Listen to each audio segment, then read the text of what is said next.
Najprv choďte na server, na ktorý chcete pridať bota.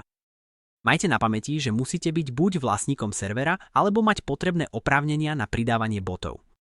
Keď ste na serveri, kliknite na názov servera v hornej časti a prejdite do nastavení servera. Na ľavej strane posuňte zobrazenie nadol na katalóg aplikácií. Tu si môžete prezrieť širokú škálu rôznych aplikácií a botov, ktoré môžete pridať na svoj server.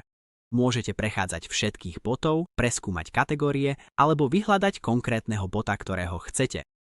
V tomto návode pridám Karl bota. Kliknite na bota a potom vyberte pridať na server. Zobrazí sa vyskakovacie okno a budete musieť postupovať podľa pokynov. Vyberte server, na ktorý ho chcete pridať, stlačte pokračovať, skontrolujte oprávnenia, ktoré bot vyžaduje a potom kliknite na autorizovať. Vyplňte akýkoľvek kapča, ktorý sa zobrazí a uvidíte správu o úspechu. Zatvorte vyskakovacie okno a teraz bol bot pridaný na váš server. Každý bod je iný, takže to, čo s ním môžete robiť, sa bude líšiť. Napríklad pri Karl botovi môžete napísať výkričník help, aby ste videli úplný zoznam príkazov a funkcií. A to je všetko. Úspešne ste pridali bota na svoj Discord server.